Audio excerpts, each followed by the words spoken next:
All those in favour say aye. Those opposed say no. That's carried.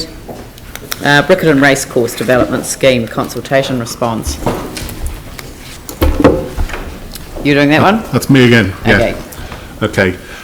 So returning councillors will be aware that in 2015 council supported the promotion of this development under the Christchurch Housing Accord. This followed its inclusion in the Land Use Recovery Plan as an exemplar project, as we've just been talking around. So between 2015 and 2016, two processes: the district plan review in relation to the land use zoning, and the parliamentary process in relation to the 1878 Riccarton Racecourse Reserves Act, followed their courses and ultimately haven't got the land to a stage where it can be released for development. The final step in that is a requirement in the new Riccarton Racecourse Development Enabling Act to prepare a development scheme, which effectively is an agreement between the racecourse trustees and the Crown, which will really define how the site's developed. So the Act contains a number of minimum requirements that this development scheme must satisfy, and that's what you've got in front of you here. Now, the Minister is duty bound by that Act to consult Council on this. He provided that development scheme on the 27th of March, late last week or early last week. We've been working with MB staff in terms of looking at drafts, so this report has been able to be prepared and brought to you. And so what's recommended to you is a response that we'd like you to obviously look at, supplement if you see necessary, and then we can issue back to the Minister, who's asked for it back tomorrow. Very good. Would someone like to move that? Vicky, seconded by Jimmy Chen. This has been a seminar at the Community Board, and also when we met Nick Smith as part of the Housing Accord, Andrew, Glenn and I updated us a bit on this as well. Very good. All right, Yanni?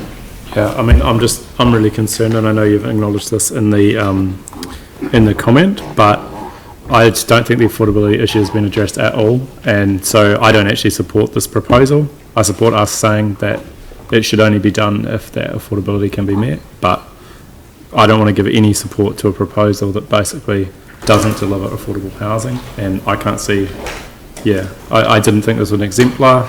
I think this just reinforced that concern, and I can't see the need for this development to occur if it's not going to provide affordable housing for people. Aaron?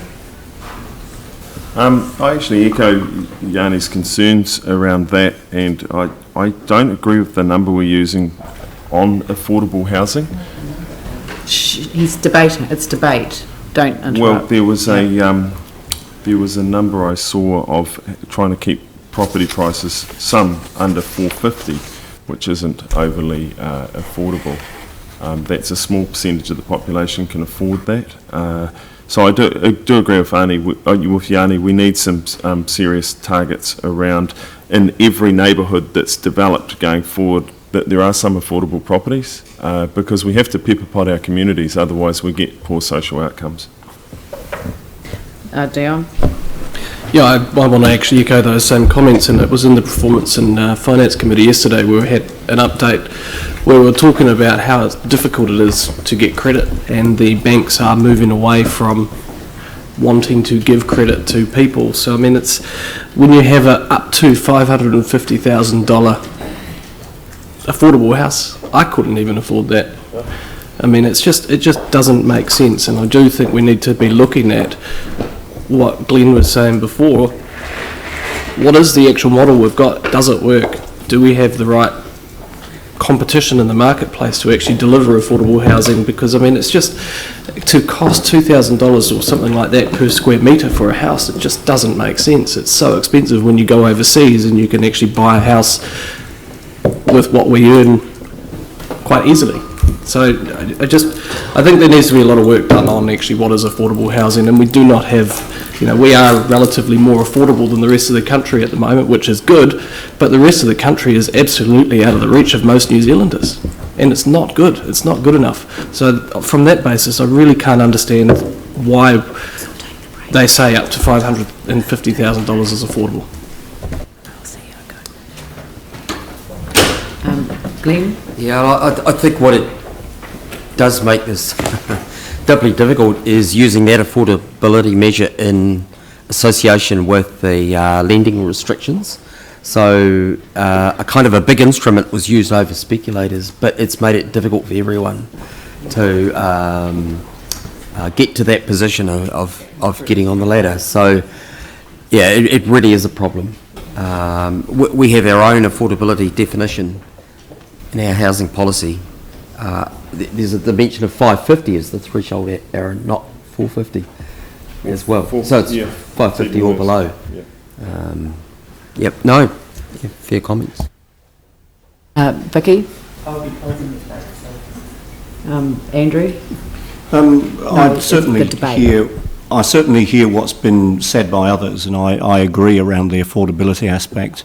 Given that we've got to where we've got to with this project and it is seen as a viable development, in my view it's not really tenable to U-turn on that now. I certainly am pleased to see the commentary in the response around the affordability at 450,000 and encouraging that we look at that 450,000, realising that these are only comments and obviously that isn't going to be a requirement, but that does, I would hope, go some way to addressing the issue which has been raised around affordability. The reality is we're in an environment where the cost of construction has increased, we're in an environment where the cost of housing has increased, we're in an environment where the property market continues to increase. It looks as though it had levelled off and now we hear that it is increasing slightly again. That is the environment in which we're working, and quite a bit of time has passed between the LERP obviously been approved and these exemplar projects been set out, and now we are working in an environment where we've seen that level of inflation in the meantime. 450, if that can be achieved, is something that I would welcome. I agree that, you know, something north of $500,000 is not affordable for the majority of people, and we need to make sure that we do all we can to ensure that that doesn't become the affordable benchmark. Encouraging as we are in this document, an exemplar bringing affordability at 450 certainly is something that I would encourage, and for that reason I'm supportive of approving this. I'm sorry, but this is the debate, and it doesn't matter whether you've got something that you want to correct. You can't. It's the debate. You want to change the recommendations? I was just going to point out that recommendation 2 up there is actually an error, so that could actually be struck. So what's wrong? Oh, it says transport, so it should be housing. Yeah, that's obviously been copied from somewhere else and not been filtered out for some reason. So is it approve the draft? It's receive the information and then delegate to the chief executive. Okay, that's fine. Delete 2 altogether. Sorry. Thank you. No, that's fine.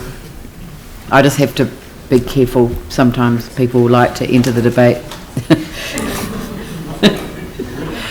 by accident. Okay, Vicky. Just so that we're aware, the Home Start grant threshold has gone to 550. Yeah. That is not a council decision. I totally agree with you that it should not be that high, but that was a government decision about October last year.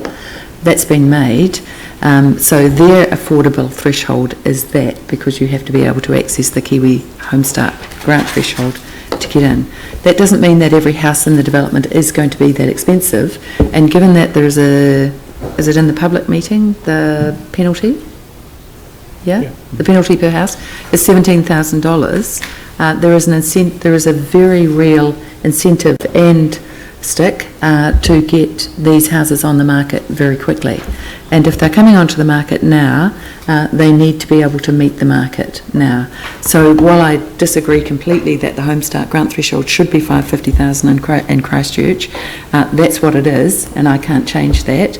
But I think it's important that this is an area that can actually take housing quite well. It doesn't affect the Riccarton Racecourse, doesn't affect the Riccarton market, doesn't affect any of that. They can actually go ahead and do this now without any of these pieces going ahead, as long as they just lease the land. But there is quite a resistance in Christchurch to leased land from the history with leases that have been in the city for some time. So I think this gets another interesting community that's relatively close to all sorts of things created. I don't think all the houses will be at that 550 threshold, and if you look at the developments that Mike Greer has done elsewhere, they haven't been. So I think, and we've gone right down this path to suddenly sort of pull our support now would be interesting and probably counterproductive. But I think we get guaranteed built houses. This is not like a long process, and we get them very soon. And I think that's actually one of the things that keeps the price of housing in Christchurch down at affordable levels. So I'm fine with this going ahead. Thank you. All right, I'll put that motion. All those in favour say aye. Aye. Those opposed say no. No. So if you could just stick up your hand for no, and I'll get that recorded. Johansson, Kewen and Swiggs.